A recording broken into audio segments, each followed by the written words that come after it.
எல்லாம் உள்ள அல்லாஹ் ஜல்ல ஷானஹு தஆலாவின் நல்லடியார்களே, அல்லாஹுடைய பேரருளால் அவன் நம் மீது விதியாக்கி இருக்கிற ஒரு முக்கியமான கடமையை நிறைவேற்றுவதற்காக புனிதமிக்க ஜும்மா தினத்திலே நாம் எல்லாம் பங்கெடுத்திருக்கிறோம்.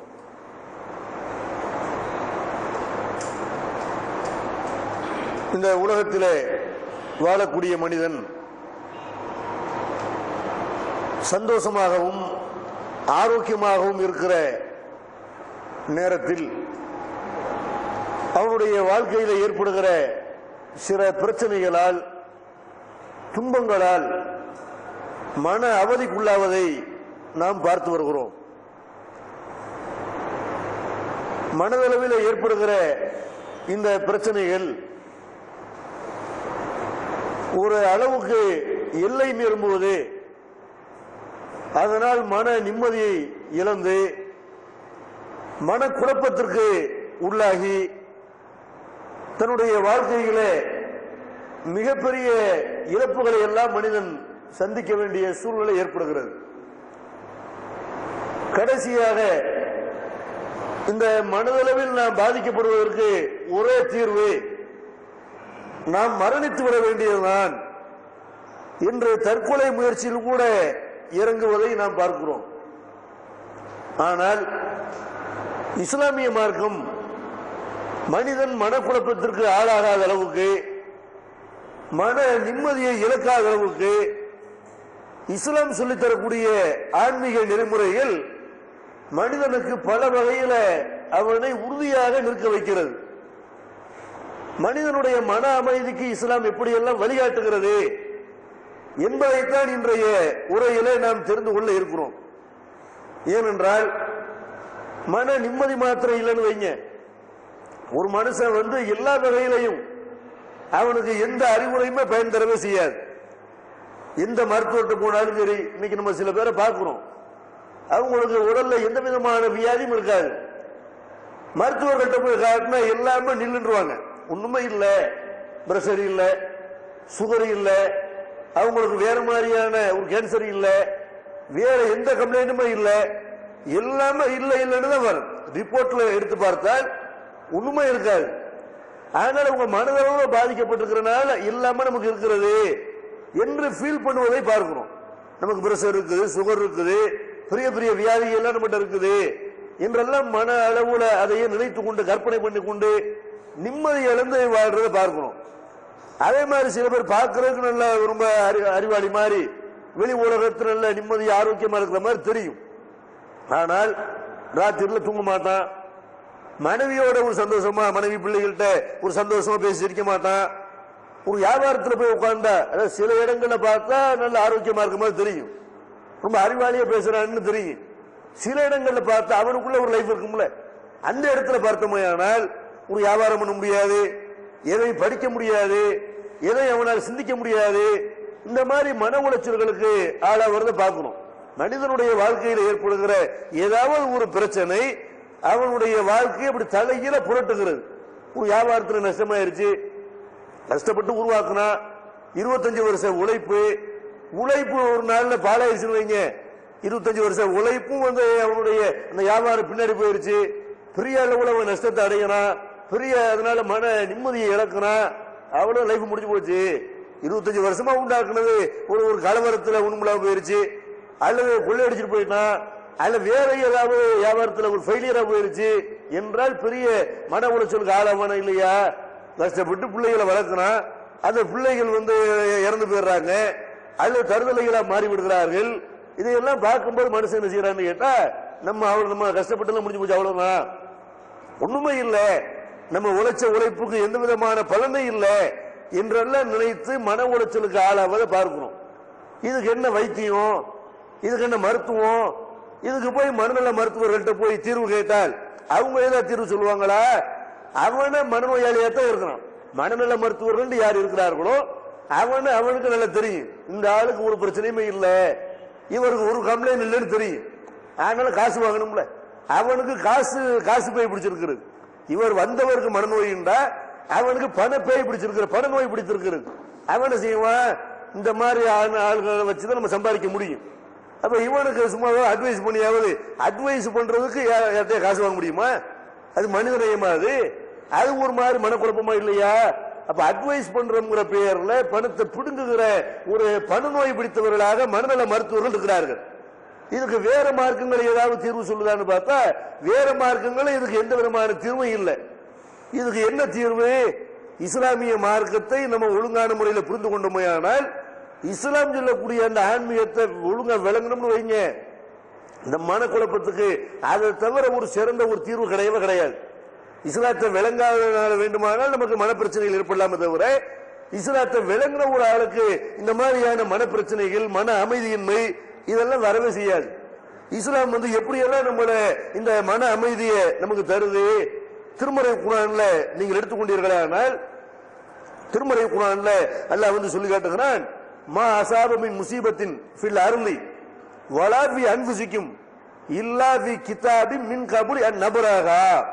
நம்ம மன அமைதி பெறுவதற்கு, சாந்தி பெறுவதற்கு, நம்ம மன நிம்மதி பெறுவதற்கு அல்லாஹ் சொல்லக்கூடிய முதல் வழிமுறை என்னன்னு கேட்டா, நீங்க உங்களுக்கு ஏற்படுகிற எந்த பிரச்சனையாக இருந்தாலும் சரி, இந்த பூமியில ஏற்படுகிற எந்த சோதனையாக இருந்தாலும், உங்களிடத்துல ஏற்படுகிற நோய் நொடி மரணம் வியாபார நஷ்டம் எதுவாக இருந்தாலும் சரி, நம்ம ஏற்கனவே ஏட்டில் எழுதி வச்சிருக்கிறோம்ல, என்னுடைய விதிப்பலகையில நான் எழுதி வச்சிருக்கிறேன்ல, அதுல எழுதி வச்ச மாதிரிதான் உங்களுக்கு எல்லாமே நடக்கிறது.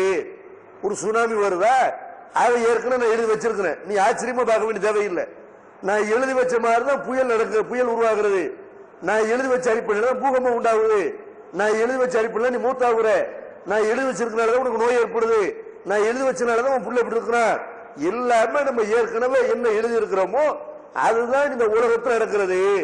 உங்களுக்கு ஏற்படுகிற சோதனையாக இருந்தாலும் சரி, இந்த பூமியில ஏற்படுகிற எந்த சோதனையாக இருந்தாலும் சரி, அது ஏற்கனவே நாம் எழுதி வைத்த விதி பிரகாரம் தான் எல்லாமே நடக்கிறது அப்படின்னு அல்லாஹ் சொல்றான்.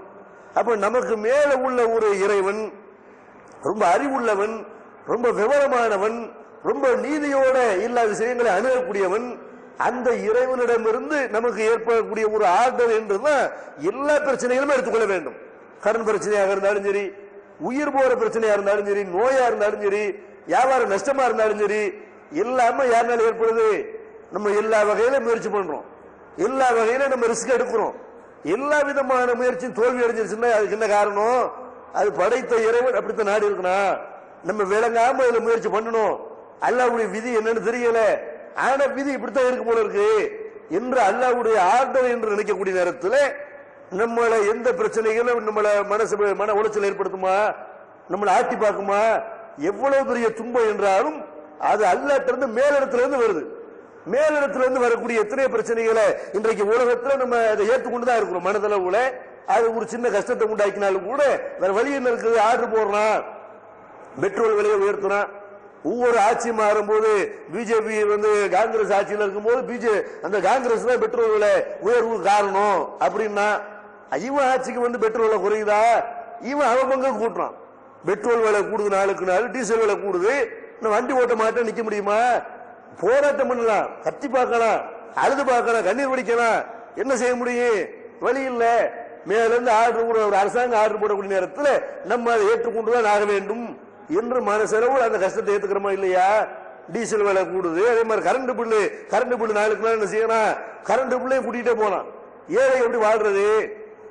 வழி இல்லை. அவன் சட்டம் போடுறான், ஏதோ ஃபைட் பண்ணி ஒரு 5 பைசா 10 பைசா குறைக்கலாமே தவிர அவர்கள் கூட்டினதை நம்ம ஏதாவது செய்ய முடியுமா? ஒரு கவர்மெண்ட் செய்யக்கூடிய வேலையை நம்ம தடுத்து நிப்பாட்ட முடியுமா?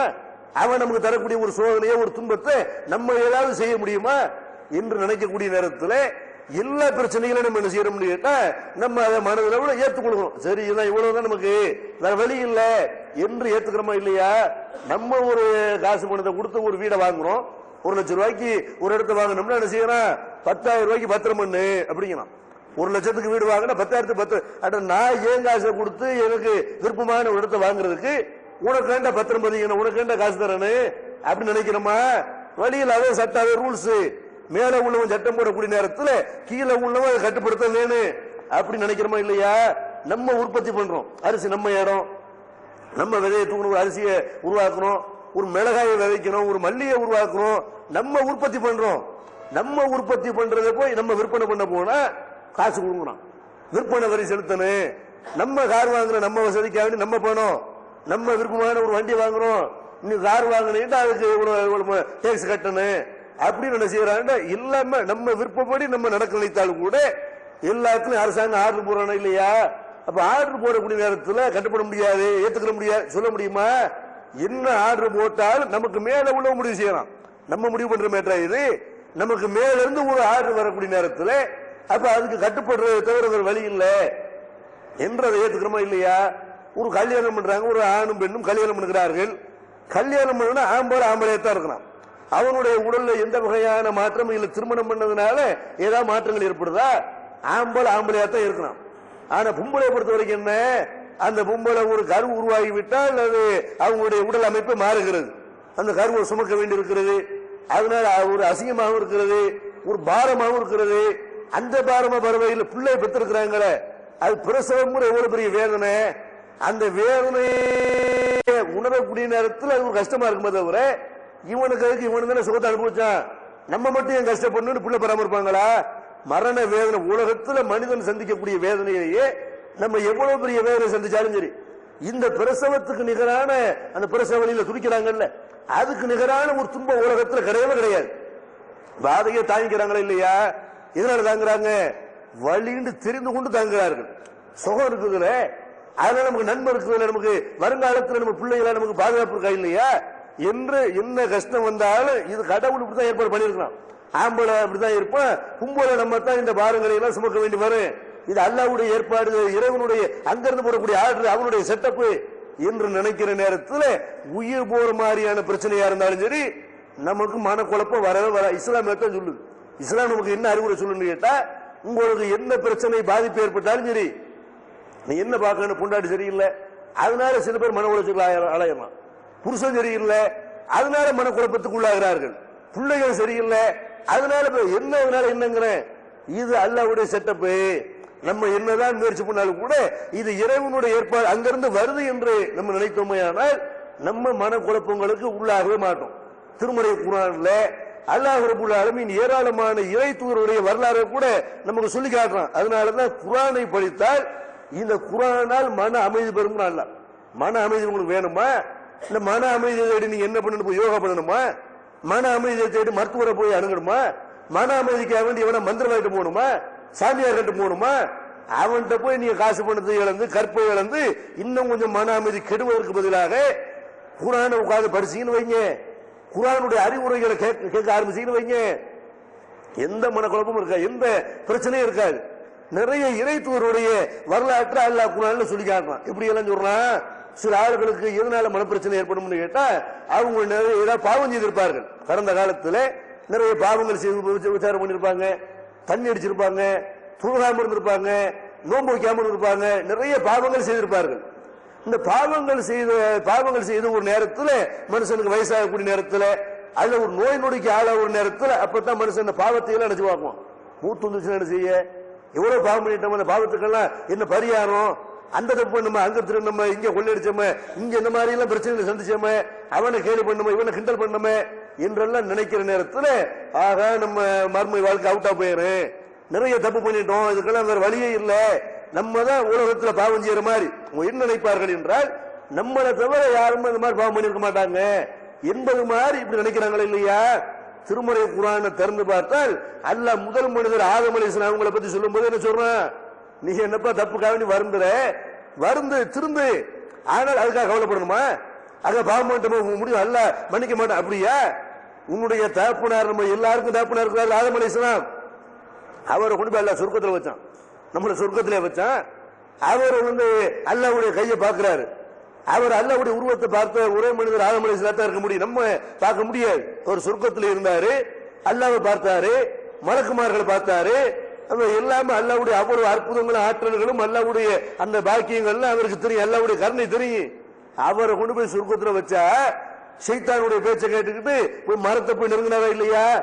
ஒரே ஒரு ஆர்டர் அல்லாஹ் அவருக்கு பண்ணா, துளுகு நோம்பு எல்லாம் சொல்லல, நல்ல சாப்பிடு, அங்க சொர்க்கத்துல துளுகு நோம்புகளை வேலை இல்லை, நல்ல சாப்பிடு, விரும்பின சாப்பிடு, சொர்க்கத்துல எங்க வேணாலும் சுத்தி திரி, ஆனால் வலா தக்ரபா ஹாதி ஷஜரா, இந்த மரத்தை மட்டும் நெருங்காத, ஒரே ஒரு ஆர்டர் தான்.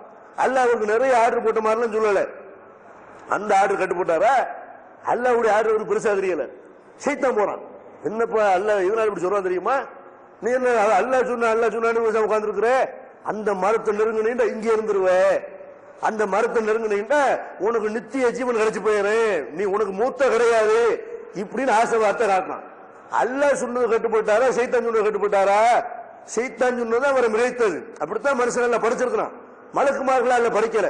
இந்த ஆசையும் இல்லாம அல்லாஹ் சொன்னதுக்கு 100% கட்டுப்பட்டு பாவமே செய்யாம அப்படி எல்லாம் படிக்கல.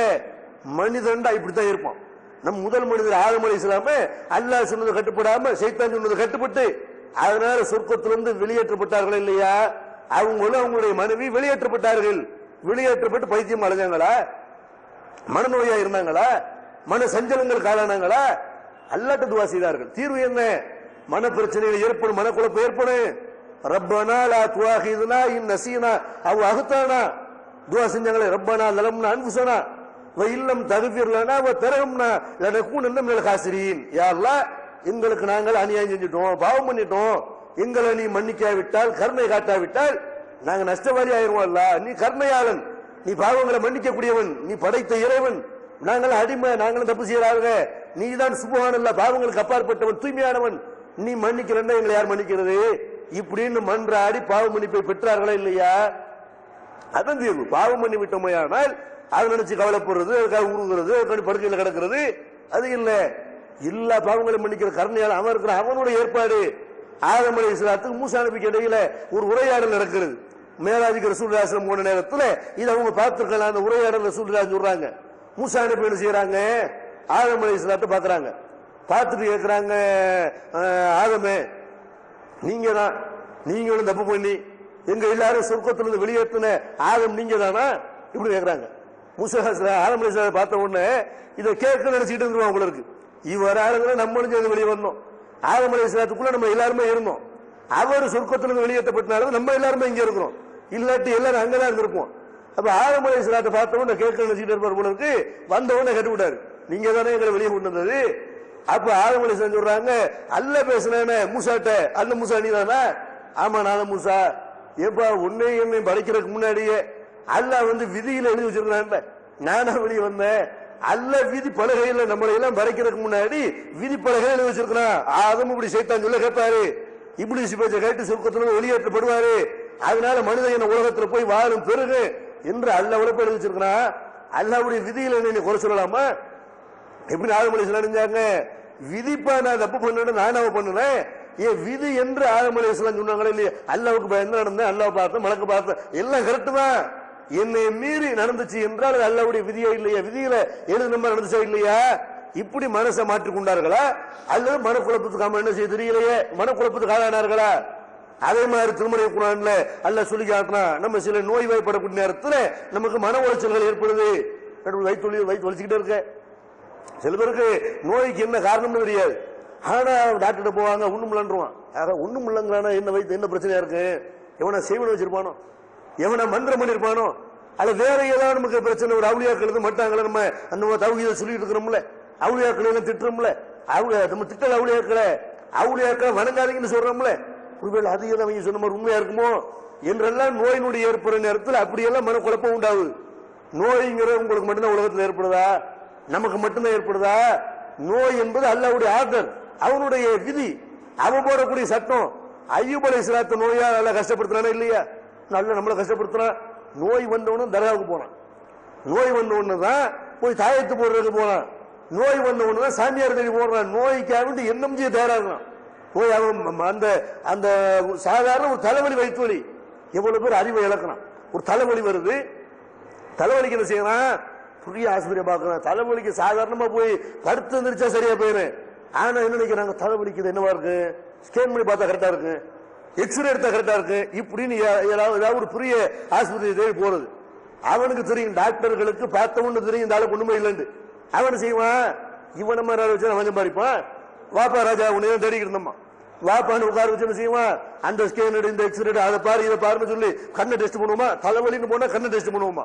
கண்ணை டெஸ்ட் பண்ணணும். அப்புறமேல வேற ஏதாவது உடம்புல கோளாறு இருக்கான்னு பார்க்கணும், அல்ல வேற ஏதாவது மூளையில கட்டி இருக்கான்னு பார்க்கணும். இப்படியே சொல்லி சொல்லி சொல்லி ஒவ்வொரு ஸ்கேனை எடுத்து எக்ஸ்ரே எடுத்து கடைசியில் ஒன்னும் சாதாரண தலைவலி தான் 5 ரூபாய்க்கு மாத்திரை எழுதி தருவோம்.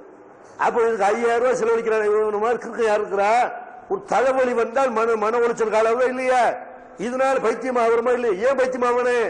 ஐயூப் அலைஹிஸ்ஸலாம் அவர்கள் மனநோய்க்கு அந்த உடல் அளவுல அவங்க பெரிய நோய்வாய்ப்பட்டாங்களே இல்லையா? அல்லாஹ்ட்ட துஆ செய்தார்கள். அவங்க என்ன பண்ணாங்க? என்ன வைத்தியம் பார்க்கறாங்க, சரியா வரல, அல்லாஹ்ட்ட கையேந்துறாங்க.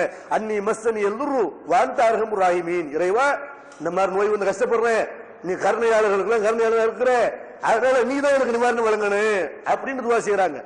எந்த அளவுக்கு உங்களுக்கு நோய்ண்டா அவங்களுடைய புண்டாட்டி பிள்ளைகள் அவங்களை விட்டு போயிருச்சு, அவங்க பக்கத்தில் இருக்க முடியல. சும்மா கதை சொல்லுவாங்க, ஐயூப் அலைஹிஸ்ஸலாத்துக்கு மேல புண்ணா இருந்துச்சு, அந்த அவங்க புண்டாட்டியை விட்டு போயிட்டாங்க, புடுவ அந்த புண்ணுல எல்லாம் புடுவ வர ஆரம்பிச்சிருச்சான், அதனால விட்டுட்டு ஓட்டிட்டாங்கன்னு சொல்லுவாங்க. அது ஹதீஸ்கள்ல இல்ல, குர்ஆன்ல இல்ல.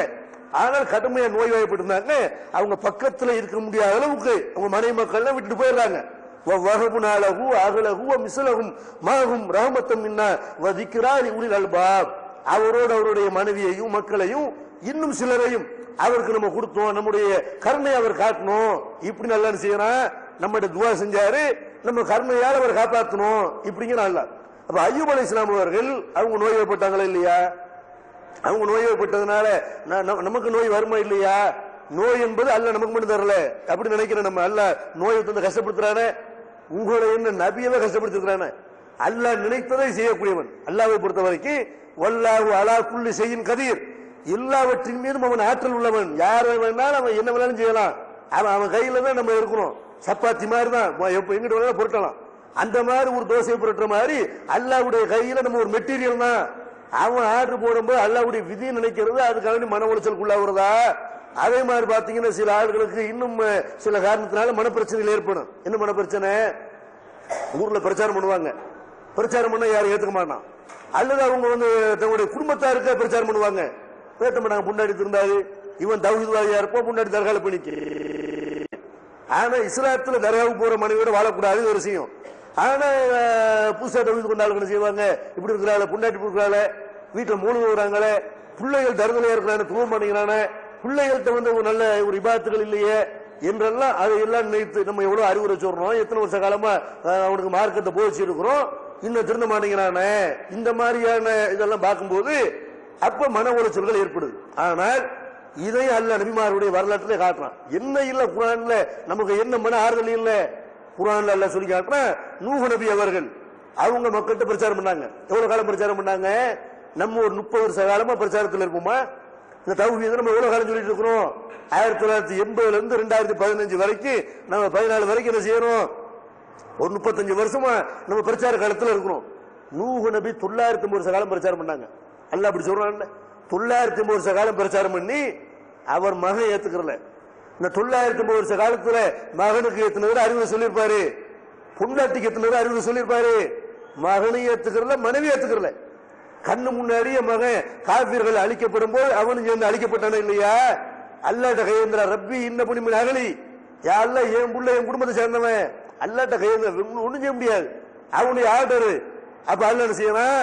யா நூஹ் இன்ன குலைஸு மின் அகலி, நூஹே அவன் குடும்பம் கிடையாது, உனக்கு பிறந்துட்ட உன் குடும்பமா, உன் மார்க்கத்தை ஏத்துக்கிறப்பா, உன் மார்க்கத்தை கடைபிடிக்கணும், அவனுக்கு போய் கவலைப்படுற, காபிர்களுக்காக என்கிட்ட கையேந்தாத, இன்னி ஆயுளுக்கு அந்த கூணமில் ஜாகிலீன், நீ முட்டாள்கள்ல ஒரு ஆள ஆயிராத, இப்படி நல்லா செய்யறான்டா நபியவே கண்டிக்கலாம். என்ன மகன் போயிட்டான் நேர்வழிக்கு வரல, என்ன கவலைப்படுற?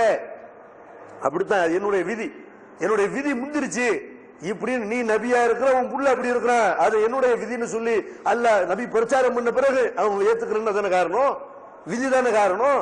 அப்ப அப்படி அல்லாஹ் நூஹ் நபியுடைய வரலாற்றை சொல்லி காப்ப, ஒரு நபியே பிரச்சாரம் பண்ணாலும் அல்லாஹ் வரணும்னு நினைச்சாதான் உன் புள்ள நேர்வழிக்கு வருவானே தவிர இல்லைன்னா நேர்வழி கிடைக்காது. அதுக்கு என்ன கவலைப்படுறது? இப்ராஹிம் நபியுடைய வரலாற்றை அல்லாஹ் சொல்லி காட்டுறான். இப்ராஹிம் நபி அவர்கள் அவங்க ஊருக்குள்ள பிரச்சாரம் பண்றாங்க, அறிவுபூர்வ பிரச்சாரம் பண்றாங்க, அடித்தடி மாதிரியான பிரச்சனை எல்லாம் சந்திக்கிறார்கள். ஆனா தாப்புனார் ஏத்துக்க மாட்டேன்டாரு. தாப்புனார்ட்ட போய் சொல்றாங்க, சரியா வணங்காதீங்க, இதுக்கெல்லாம் இந்த சக்தியும் இல்ல, கேட்காது பார்க்காது, ஒரு பயனும் கிடையாது, அழிக்காது என்றெல்லாம் சொல்றாங்க. ஏத்துக்கிட்டாரா? இப்படி எல்லாம் பிரச்சாரம் பண்ணிட்டா உன்னை கல் அழிஞ்சு கொண்டுருவேன், என்னை விட்டு ரொம்ப தூரம் போயிரு என்று மகனை மிரட்டினாரா இல்லையா? நீங்க என்ன மிரட்டினாலும் அடிச்சாலும் ஓச்சாலும் நான் சொல்லத்தான் செய்வேன் நின்றாரு. கடைசி வரைக்கும் சொல்லிக்கிட்டு தான் இருந்தாரு தவிர மகனை தகப்பனார் நேர்வழி கொண்டு வர முடிஞ்சா? நேர்வழி கொண்டு வர முடியல. அல்லாட்ட பாம்பு தேடுவா நின்றாரு.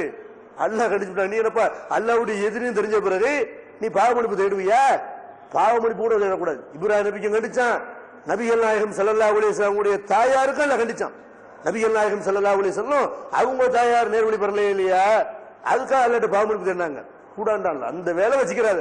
உன் தாயாருக்கிட்டும் தகப்பனார்கிட்டும் என்கிட்ட சொர்க்கத்தை பெறுவதாக இருந்தால் என்னை ஏற்றுக்கொள்ள வேண்டும். என்னை ஏத்துக்கிறது அவனுக்கு சொர்க்கம் கிடையாது. உன் தாயா இருந்தா உன் தகப்பனார் இருந்தா ஏன் ஆர்டர் இதான்ப்பா, பொதுவான ஒரு விதி இருக்கிறது, அதுல உன் தாயின் தான் அடக்கும் தகப்பு நடக்கும் என்று அல்லாஹ் கண்டிச்சானோ இல்லையா? அப்ப தகப்பனா பாவ மன்னிப்பு கூட பெற நம்ம அல்லாஹ்ட்ட கேட்க முடியல. எவ்வளவு பெரிய மன வேதனையா இருக்கு. அதனால மன உளைச்சலுக்கு ஆளானாங்களா? அல்லாஹ்வுடைய ஆர்டர் அவங்க போடக்கூடிய கட்டளை எடுத்துக்கொண்டார்கள் இல்லையா? நபிகள் நாயகம் ஸல்லல்லாஹு அலைஹி வஸல்லம் சொல்றாங்க, மறுமை நாளையில நபிமார்கள் வருவாங்க. எப்படி வருவாங்க? சில நபிமார்கள் வருவாங்க, அவங்களுக்கு பின்னாடி பெரிய கூட்டம் இருக்கும். சில நபிமார்கள் வருவாங்க, அவங்களுக்கு பின்னாடி ஒரு 10,000 பேர் இருப்பாங்க. சில நபிமார்கள் வருவாங்க, அவங்களுக்கு பின்னாடி 1,00,000 பேர் இருப்பாங்க. சில நபிமார்கள் வருவாங்க, அவங்களுக்கு பின்னாடி 1000 பேர் இருப்பாங்க. சில இறை தூதர்கள் வருவாங்க, அவங்களுக்கு பின்னாடி 100 பேர் இருப்பாங்க. அவர் பிரச்சாரம் பண்ணி எத்தனை மக்கள் வென்றெடுத்தாரு? 50 வருஷ காலம் பிரச்சாரம் பண்ணியிருந்தாருன்னா வென்றெடுத்த மக்கள் வெறும் 100. சில பேர் வருவாங்க 10 தான், சில பேர் வருவாங்க ஒரு ஆளு தான், சில பேர் வருவாங்க அவங்க மட்டுமே வருவார்கள். சில இறை தூதர்கள் மறுமையில் வருவாங்க. எங்க போகும் கவுமுண்டா, நான் தான் நபி நான் தான் கவுமு. அப்ப ஒரு ஆளை கூட வென்றெடுக்க முடியல, ஒரு ஆளு கூட நேர்வழி கொடுக்க முடியல. அப்ப என்ன விளங்குறோம்? இந்த நேர்வழி என்பதெல்லாம் இது அல்லாஹ் வரக்கூடிய தவிர இதுக்காக போட்டு கவலைப்பட்டுக்கிட்டு நம்மளை வீணாகி கொள்ளக்கூடாது. நிறைய பேர் அதுல மன உளைச்சல் ஆளாகுறாங்கல்ல. புண்டாட்டி நேர்வழிக்கு வரல, புள்ள நேர்வழிக்கு வரல, அதெல்லாம் கவலைப்பட வேண்டிய அவசியமும் கிடையாது. நம்ம சொல்லணுமே தவிர அறிவுரை சொல்றது நம்ம வேலையை தவிர வமா அலைனா இல்லல் பலாகுல் முபீன். இறை தூதர்கள் எல்லாரும் சொன்னாங்களே இல்லையா, எங்களுடைய கடமை எடுத்து தெளிவா எடுத்து சொல்றத தவிர ஒண்ணுமே இல்லை. நேர்வழிக்கு கொண்டு வர அதிகாரம் எனக்கு கிடையாது, ரசூலுல்லாஹ்வுக்கு கிடையாதுன்னு அல்லாஹ் இன்னக்கலா தஹதீமன் அஹபபத வலாக்கின் அல்லாஹ் யஹ்தி மயஷா. தன்னுடைய பெரிய தகப்பனார் அபூ தாலிப் இஸ்லாத்துக்கு பக்கபலமா இருந்தாரு. அவர் நேர்வழிக்கு கடைசி வரைக்கும் வரல. எவ்வளவோ அறிவுரை சொல்லி பாக்குறாங்க. நபி சொல்லி உங்களுக்கு அறிவுரை நீங்க சொல்லி உங்க பிள்ளைகளை திருந்துவாங்களா? நீங்க சொல்லி உங்க முன்னாடி மாத்த முடியுமா? நீங்க சொல்லி சமுதாயத்தை மாத்த முடியுமா? நம்ம என்ன நினைக்கிறோம்? ஏத்துக்க மாட்டேங்கிறான பிரச்சாரத்தை விட்டுருமா? நம்ம பழைய மாதிரி பள்ளிவாசலுக்கு போயிருமா? ஆலையில ரசூலுல்லாஹ் சொல்றோம், நபியே விரும்பின ஆளுக்குள்ள நீ நேர்வழி காட்ட முடியாது, நேர்வழி உங்க கையில இருக்கு, வேலையை பார்த்துட்டு போங்கணும். சொல்ல சொன்ன பிரச்சாரம் பண்ணுவியா, நேர்வழிக்கு வரணும்னு கவலைப்பட்டு உட்காந்துருப்பியா? வேலை பார்ப்பேன், எவன் வரணும் எவன் வரக்கூடாதுன்னு எனக்கு தெரியும், எவன் சொர்க்கம் போகணும் எவன் நரகம் போகணும் நான் முடிவு பண்றது இப்படி நல்லா சொன்னா. இதனால ஏற்படுற மன உளைச்சல் நேரத்தில் நம்ம என்ன பார்க்கணும்? இப்ராஹிம் நபி நினைச்சு பார்க்கணும், அந்த மாதிரி நூஹ் நபி நினைச்சு பார்க்கணும், அவங்க பிள்ளைய நினைச்சு பார்க்கணும். நல்ல நமக்கு இவ்வளவுதான் என்று எடுத்துக்கொள்ளணும் தவிர இதுல மன உளைச்சல் கால வேண்டிய தேவையில்லை. அதே மாதிரி சில பேர் பாத்தீங்கன்னா புள்ள இருக்காது, புள்ள இல்லைன்னு செய்யறாங்க, உடனே அதுக்காக வேண்டி கவலைப்படுறாங்க. அதுக்காக வேண்டி மன உளைச்ச புள்ள இல்லைன்னாலும் கவலை. அல்ல புள்ள இருக்கு, பொம்பளை பிள்ளையா இருக்கு, ஆம்பளை பிள்ளை இருக்காது. ஆம்பளை பிள்ளை கொடுக்கலையே, பொம்பளை பிள்ளை கொடுத்துருக்காங்க, இருக்கல இருக்கிறத திருப்திப்படி. ஆம்பளை பிள்ளை ஆம்பளை பிள்ளை அதுலயே கவலைப்பட்டு செய்வான். நம்ம வயசாகிட்டா நம்ம ஆம்பளை பிள்ளை காப்பாற்றுவான் அப்படின்னு அதனால மன உளைச்சல் காலாகும். சில பேருக்கு ஆம்பளை பிள்ளை இருக்கு, பொம்பளை பிள்ளை இல்லையே, பொம்பளை பிள்ளை அதை நினைச்சே கவலைப்படுவான். ஒரு பிள்ளை எல்லாம் கொடுத்துருக்காங்கப்பா, சந்தோஷப்படு, இருக்கிறத திருப்திப்படு. ஆம்பளை பிள்ளை இல்லைன்னு கவலை, பொம்பளை பிள்ளை இல்லைன்னு கவலை. அல்ல பிள்ளைய கொடுத்து அல்ல பறிச்சுக்கிறோம், மூத்தாக்கிடுவோம். அப்ப என்ன கொடுத்து பறிச்சுட்டா உண்மையா போச்சு, பிள்ளைய பறிச்சு நான் எதுக்கு உசுரோட இருக்கணும் என்றெல்லாம் இந்த மாதிரி பிள்ளையினால மன உளைச்சல் காலாகுறாங்களா? இதனால சாமியார் ரெண்டு பண்ணிக்கிறாங்களா? இதனால கோயில் குளம்னு போய் சுத்துறானா? இறை தூதருடைய வரலாறு எடுத்துக்கிறங்க. இறை தூதர்களுக்கு அல்ல எப்படி ஆர்டர் பண்ணா? ஜக்கரியா நபி நம்ம எல்லாருக்கும் தெரியும். ஜக்கரியா நபிக்கு அல்ல பிள்ளை இல்லாம வச்சிருந்தான். எவ்வளவு காலம்? அவருக்கு அல்ல தன்னுடைய இறை தூதருக்கு எப்ப அல்ல பிள்ளை கொடுத்தான்? கேட்டோன்னு கொடுத்துட்டானா? உடனே கல்யாணம் பண்ண உடனே அடுத்த நாள் அடுத்த 10 மாசத்துல பிள்ளை பிறந்துருச்சா? எப்படி பிள்ளைய கொடுத்தான்? அல்ல அவர் அல்ல துவா செய்யறார், ரப்பீலா ததர்னி ஃபர்தா வாண்ட கைருள் வாரிசின். இறைவா என்னைய தனியாள விட்டுறாத, நல்ல ஒரு வாரிசை கொடு, தனியாள விட்டுறாதுன்னு எப்ப கேட்பாங்க? இளமையா இருக்கும்போது கேட்பாங்களே, இளமையா இருக்கும்போது யாரும் தேவையில்லை, வயசான காலத்துல. ஆக தனியாத்த மூத்தாம் போனது தூக்குறதுக்கு 4 பிள்ளை இருந்தா தூக்குவானே இல்லை, ஜனாசாவை தூக்குவானே இல்லையா? அப்ப தூக்குற கால் இல்லையே, தனியால பெரும்போல இருக்க, அனாதைய பெரும்போல இருக்க என்று கவலைப்பட்டு அல்லாஹ் துவா செய்யறார். அவருடைய துவாவை இன்னொரு இடத்துல அல்லாஹ் சொல்லி காட்டுகிறான், ரப்பி இன்னி வஹல் அலுமு வஸ்தல ரஸ் ஷைபா. இறைவா என்னுடைய எலும்பு தளர்ந்து போய்விட்டது, தலை முடியல நரைச்சிருச்சு, என்னைய தனியால விட்டுறாத. இந்த நிலைமையில் அல்லாஹ் துவா செய்யறாருன்னா அவருடைய உடல் மேல அவருக்கு சக்தி இல்லை, அல்லாஹ் மேல சக்தி இருக்கு, உடல்ல சக்தி இல்லை. அல்லாஹ் நினைத்தால் கொடுப்பானே இல்லையா? இறைவன் நினைத்தால் நடக்காது நடக்கும். அதனால அல்ல நினைச்சா நம்ம உடம்பு தளர்ந்தா என்ன, நம்ம முடி நரைச்சா என்ன, கிழவன போனா என்ன, முதுமை அடைஞ்சா என்ன, இறைவன் முதுமை அடையாதவன், அவன் சோர்வடையாதவன், அவன் நினைச்சா பிள்ளைய கொடுக்க முடியும்னு அல்லாட்ட கேட்டாரு இல்லையா? அவ்வளவு நாள் அல்ல கெஞ்ச வச்சான இல்லையா? அவ்வளவு நாள் என்கிட்ட துவா செய், நீ அடிமான எஜமான், நான் உனக்கு நினைச்சாலும் குழந்தைய கொடுப்பேன், உன் ஆரோக்கியம் உனக்கு குழந்தைய தராது, உன் உடல் வலிமை உனக்கு குழந்தைய தராது, நான் நினைச்சாலும் குழந்தை வரேன், இப்படி நல்லா காட்டினான இல்லையா? நபிக்கே குழந்தை இல்லாம அல்ல கஷ்டப்படுத்தி இருக்கிறான். கடைசியில் தந்தான் எகியாண்டு பேர் வைத்து, நான் பேர் வச்சு அல்ல அனுப்புறேன் குழந்தைய. பேர் வச்சு என்ன செய்யறான்? இதுக்கு முன்னாடி இவருக்கு இந்த மாதிரி பேர் யாருக்கு உலகத்தில் இருந்தது இல்ல. அப்படி ஒரு பிள்ளை ரெண்டு கடைசி காலத்துல பிள்ளைய கொடுத்தானே இல்லையா? என்ன இப்போ யாருக்கு வேணும் இப்படி கேட்டாரா? பிள்ளைய கொஞ்சிறது, வெளியே தூக்கி போறது, அந்த பிள்ளைகளோட மகிழ்ச்சியா இருக்கு, அந்த காலமே முடிஞ்சு போச்சே அப்படின்னு அல்ல சண்டை போட்டாரா? அல்ல எப்ப தரான்னு வாங்கிக்கிறோம், தர்ற வரைக்கும் வெயிட் பண்ணுவோம் என்று மன உளைச்சல் காலம் உறுதியை நின்றாங்களே இல்லையா? அப்ப இப்படி திருமறை குர்ஆன்ல நிறைய இறைத்தூருடைய வரலாற்று அல்ல செய்யறாங்க, நம்முடைய உள்ள உறுதி பெறக்கூடிய வகையில அல்லாஹ் சொல்லி காட்டுறான். அதே மாதிரி யாக்கூப் நபி, யாக்கூப் அலைஹிஸ்ஸலாம் பட்ட கஷ்டத்தை விடவா? யாக்கூப் அலைஹிஸ்ஸலாம் அவர்கள் அவங்க ஒரு பிள்ளை மேல ரொம்ப பாசத்தை கூட்டி வளர்க்கிறார்கள். யூசுப் அலைஹிஸ்ஸலாம் மேல என்ன செய்யறாங்க? அப்படி அன்பு மழையை பொழிகிறார்கள். எந்த அளவுக்கு அன்பு மழையை பொழிகிறாங்க? மற்ற பிள்ளைகள்லாம் பார்த்து பொறாமப்படுறாங்க. என்ன தப்புனார் அவங்கள மட்டுமே கவனிக்கிறாரு, பிள்ளைகள் அப்படி பாரபட்சமா நடக்கிறாங்க, தாப்புனார் தாய் நடக்கிறாங்கன்னு நினைக்காத அளவுக்கு அந்த மாதிரி தாப்புனார் நடந்து கொள்ள வேண்டும், தாய் நடந்து கொள்ளணும். ஆனால் அவருக்கு அந்த புள்ள மேல உள்ள அன்பு இருக்குல்ல, அது இயற்கை, மனுஷனுடைய இயற்கை தானே. பொண்டாட்டி கல்யாணம் பண்ண நேரத்தில் பொண்டாட்டி விட கிடப்பான், புள்ள வந்து சொல்லுவீங்க, அது பொம்பளையா இருந்தாலும் சரி ஆம்பளையா இருந்தாலும் சரி, புள்ள வேண்டாம் நீ என்று போடிடுவான், எனக்கு புள்ளதான் முக்கியம். அதே மாதிரி பொம்பளையே அப்படிதான், எனக்கு புள்ள வேண்டாம் நீ தேவையில்லை, புருஷனை புள்ள வந்ததுக்காக புருஷனை தேவையில்லைன்னு ஒரு ஆள்லாம் இருக்கிறாங்க. புள்ள வந்தா புள்ள மேல பாசம், ஆம்பளை பிள்ளை பொம்பளை பிள்ளை வந்துருச்சு அவங்கள விட்டுருவாங்க, பொம்பளை பிள்ளை நமக்கு முக்கியமான பிள்ளை, பொம்பளை பிள்ளை இருக்கு ஆம்பளை பிள்ளை ஆம்பளை பிள்ளை வருமா இப்படின்னு ஒன்னு வர இன்னொன்னு இப்படி பின்னாடி போகிறது. அப்ப இந்த மாதிரி அவங்க என்ன செய்யறாங்கன்னா, யாக்கூப் அலைஹிஸ்ஸலாம் அவர்கள் யூசுப் அலைஹிஸ்ஸலாம் மேல அதிகமான அன்பு காட்டுகிறார்கள். அதை மற்ற ஆளுகளும் பொறாமப்படுறாங்க. பொறாமப்பட்டு என்ன செய்யறாங்க?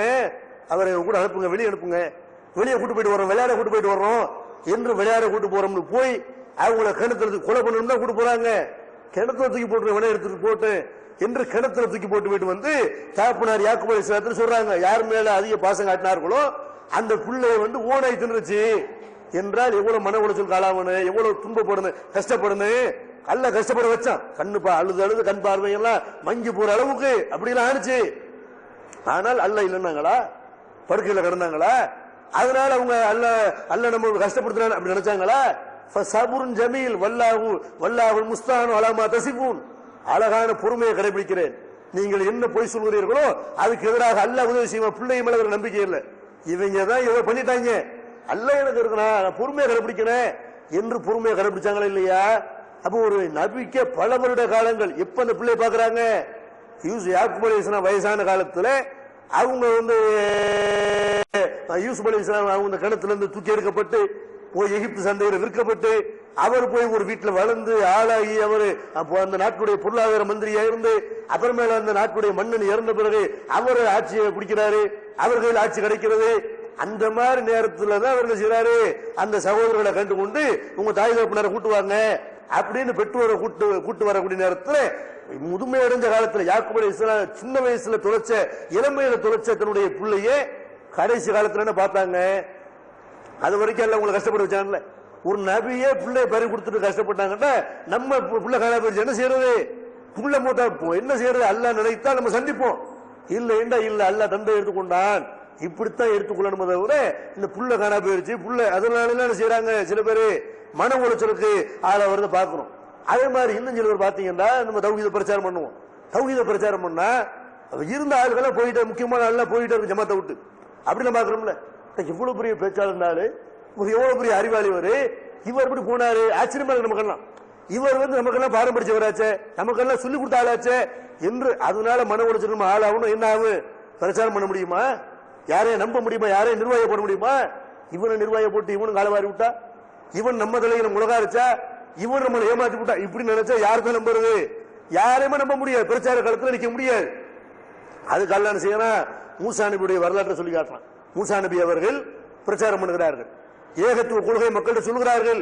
சொல்லி ஃபிரௌனுக்கு கீழே அடிமையாக இருந்த அந்த மக்களை, பல தெய்வங்களை வழிபட்டு வந்த அந்த மக்களை ஃபிரௌனையே கடவுளாக நினைத்த அந்த மக்களை கொஞ்சம் கொஞ்சமா பிரச்சாரம் பண்ணி பண்ணி அவங்களை அடிமை தளத்திலிருந்து விடுதலை வாங்கி கொடுத்து அந்த மக்களுக்கு ஏகத்துவ கொள்கையை ஏகத்துவவாதிகளாக மாற்றிவிட்டு இந்த ஊர் 40 நாள்ல அல்ல துர்சீன மலைக்கு கூப்பிட்டுருக்கான், வேதத்தை வாங்க போறேன் அப்படின்னு வேதத்தை வாங்க போனாங்க. தன்னுடைய சகோதரர் ஹாரூன் அலைஹிஸ்ஸலாத்தை பொறுப்பாளியை நியமித்து நீ இருந்து பிரச்சாரம் பண்ணு, நான் போய் வேதத்தை வாங்கிட்டு வரேன்னு போனாங்க. போயிட்டு திரும்பி வந்து பார்த்தா அவர் போனோன்னு திரும்ப காளமாட வணங்க ஆரம்பிச்சாங்க. காளமாடு தெய்வமாக நினைத்து வழிபட்டார்கள். யாரு? அவ்வளவு ஏகத்துவாதிகள், அவ்வளவு மூசா நபியால் வென்றெடுக்கப்பட்ட மக்கள், மூசா நபி பிரச்சாரம் செய்து வார்த்தெடுக்கப்பட்ட மக்கள் ஏகத்துவத்தை விட்டு டோட்டலா போனாங்களா? ஒரு ஆள் கூட நமக்கு ஆச்சரியமா இருக்கிறது. டோட்டலா கூட்டமாக போனார்கள். மூசா நபிக்கு எவ்வளவு கோபம் வந்துச்சு, அவ்வளவு ஆத்திரம் வந்துச்சு. வந்து ஹாரூன் அலைஹிஸ்ஸலாம் தாடியை பிடிச்சிட்டு என்னப்பா பண்ண நீ, நான் என்ன சொல்லிட்டு போனேன்னு என்ன பண்ணிருக்கிற, இல்ல காலமாட வணங்குறா நீ பாத்துக்கிட்டு போய் கொண்டு வந்த வேத பலகைகளை தூக்கி எறிகிறார். அல்ல அவருக்கு தான் பலகைகள்ல வேதத்தை எழுதி கையில கொடுக்கலாம். மத்தாளுக்கு ஜிப்ரீல் அலைஹிஸ்ஸலாத்தை அனுப்பி அவங்க வேதத்தை சொல்லி தருவாங்க. மூசா நபி அவர்களுக்கு அல்ல வேதத்தை எப்படி கொடுத்தாண்டா வேற வேற வகையில ஜிப்ரீல் மூலமா வந்தது. வேதம் மாத்திரம் பலகையில எழுதி அல்ல எழுதப்பட்ட ஏற்றத்தை அல்ல அவர் கொடுத்தான். அதை வாங்கி தூக்கி கடாசிட தூக்கி வீசிட்டு அந்த கோபம் அந்த அளவுக்கு வருது. ஆனால் என்ன செய்யறாங்க, இப்படி போயிட்டாங்க நம்ம போயிடும் பேசாம அப்படின்னு போனாங்களா? போகல. என்ன பண்ணாங்க, இவர்கள் ஏன் வழி தவறினார்கள் என்ன காரணம் பாக்குறாங்க, சிந்திக்கிறார்கள். என்ன அடிப்படை, என்ன பேசிக்கு சாமிரிங்கிற ஒருத்தன் ஏதோ மாயாஜலம் ஒரு தந்திரம் பண்ணி என்ன தேவனு காலமாட ஒரு நகைகளை எல்லாம் வைத்து ஒரு காலமாடு மாதிரி ஒண்ணு செய்யணும், அதை பேச வைக்கிறான். அதை இன்னொரு கணி கேள்வி கேட்ட பதில் சொல்லுமா? அது பேசுனதுனால உடனே கடவுளாயிருமா? அதுக்கு கேள்வி கேளு பதில் சொல்லுமா அது என்று இதை எரித்து கடல்ல நான் தூங்குறேன் என்ன செய்யுதுன்னு பாரு. ஏதாவது சக்தி இருக்கா இருக்கு?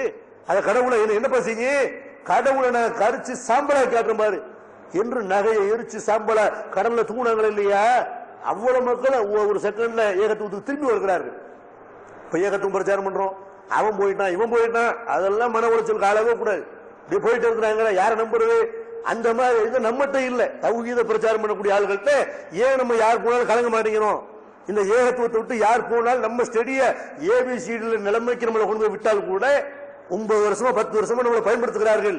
சக்கையா புளிகிறார்கள், நம்ம ரத்தத்தை வாங்குகிறார்கள், நம்முடைய காசு பணத்தை வாங்குகிறார்கள், நம்முடைய பிரச்சார களத்துக்கு நம்மளை பயன்படுத்துகிறார்கள். எல்லாம் பண்ணி முடிச்சு வெளியே போகிறாங்க. தௌஹீத்வாதிகளுக்கு இந்த அமைப்புக்கு எந்த சம்பளம் வெளியே போகிறாங்க. வெளியே தள்ளி விட்டா ஒண்ணுமெல்லாம் போயிருமா? எங்களை கடல்ல கொண்டு போய் நீ கரைத்தாலும் திரும்ப எந்திரிச்சு வருவோம். அல்ல எங்களை ஏபிசில இருந்து எங்களை செய்வோம், திரும்ப உருவாக்குவோம், நாங்க செட்டுக்கு வருவோம். நீ கீழே போவ, நீ பின்னாடி போவ. தில்கல் ஐயா முதாவிலுகா பைனன்னாஸ் அல்ல சொல்லி தரலாம். கால சக்கரத்தை நாம் தான் மாற்றி மாற்றி சுழல வைப்போம். நீ இன்னைக்கு தோல்வியை சந்திக்கலாம், அவன் வெற்றியை சந்திக்கலாம். ஆனால் ஒரு நேரத்தில் நீ வெல்லுவ, அவன் கீழே போவான். இப்படிதான் சக்கரத்துல மேல உள்ள கீழே, கீழே உள்ள மேல இப்படிதான் போவேன். அப்படி நல்ல செய்யறான், எதுக்கும் கலங்காது, எதுக்கும் பயப்படாதுங்கிறான். எப்படியே மனக்குழப்பம் வரனு? இப்படி இறைத்தூருடைய வரலாற்று அல்ல செய்யறான்னு கேட்டா நமக்கு ஏராளமான வரலாறுகளை சொல்லி காட்டி மனசை உறுதிப்படுத்தலாம். தைரியமா இரு, பயப்படாத, கவலைப்படாத, எதுக்கு அஞ்சாத.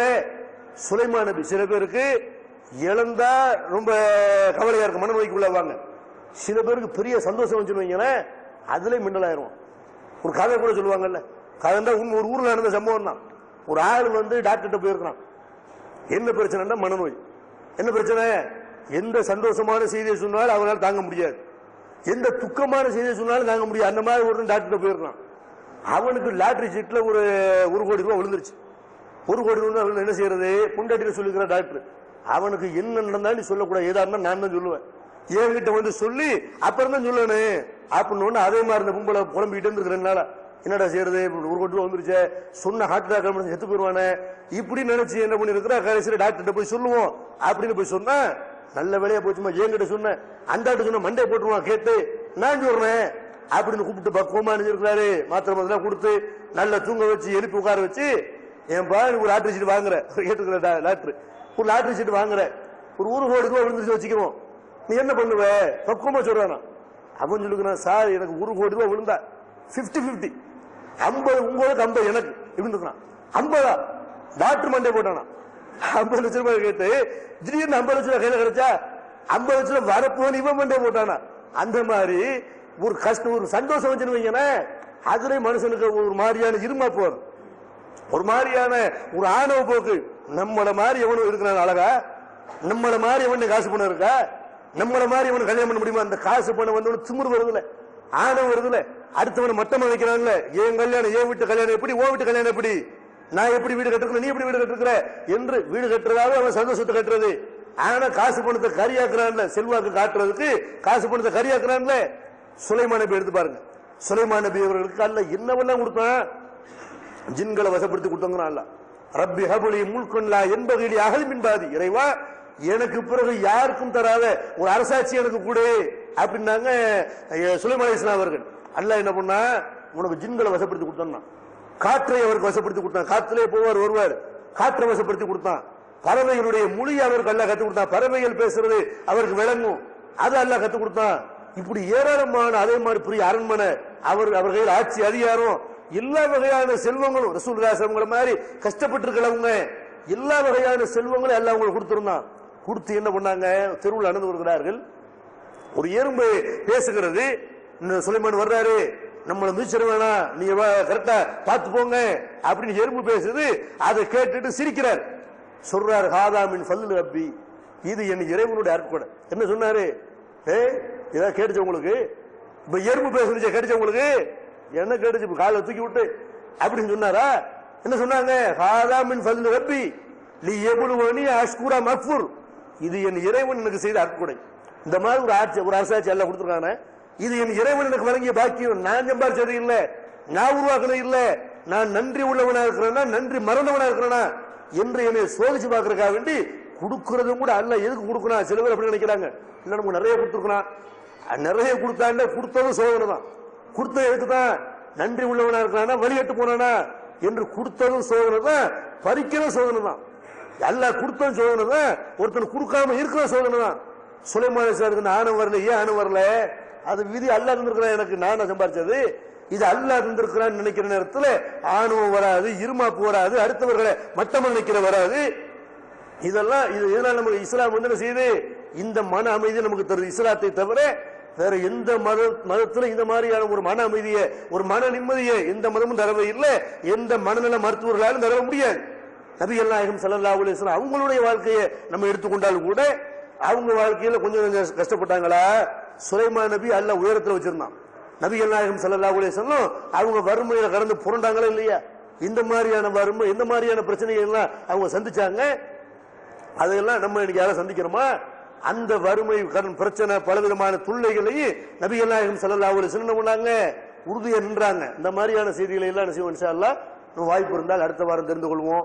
இஸ்லாமிய மார்க்கத்தை பொறுத்த வரைக்கும் நமக்கு தரக்கூடிய முதல் அமைதி, மன அமைதி என்னன்னு கேட்டா, இந்த துன்பங்கள் என்பது பிரச்சனைகள், கவலை, சோதனை, இந்த உயிரிழப்பு, பொருளாதார இழப்பு, இது இல்லாம உங்களுக்கு மட்டும் ஏற்படல, நல்லவர்களுக்கும் உலகத்தில் ஏற்பட்டிருக்கிறது, நபிமார்களுக்கும் ஏற்பட்டிருக்கிறது. இதே நிலைமை தொடராது என்றெல்லாம் என்ன செய்து இஸ்லாம் வந்து நம்மளை அமைதிப்படுத்துகிறது. அல்லாஹ்வுடைய விதி பிரகாரம் தான் உங்களுக்கு எல்லாமே நடக்கிறது என்ற அந்த விதியை நம்ப சொல்வதன் மூலமாக அல்லாஹ் ரப்பல் ஆலமீன் வந்து நம்முடைய மன அமைதியை நமக்கு தருகிறார். இந்த மன அமைதி பெறுவதற்கு இன்னும் பல வழிமுறைகளை இஸ்லாமிய மார்க்கம் சொல்லித் தருகிறது. அந்த விஷயங்களை இன்ஷா அல்லாஹ் அடுத்த வாரம் தெரிந்து கொள்ளலாம் என்று கூறி இந்த உரையை நிறைவு செய்கிறேன். வாக்குறுதவானா அனுகம்.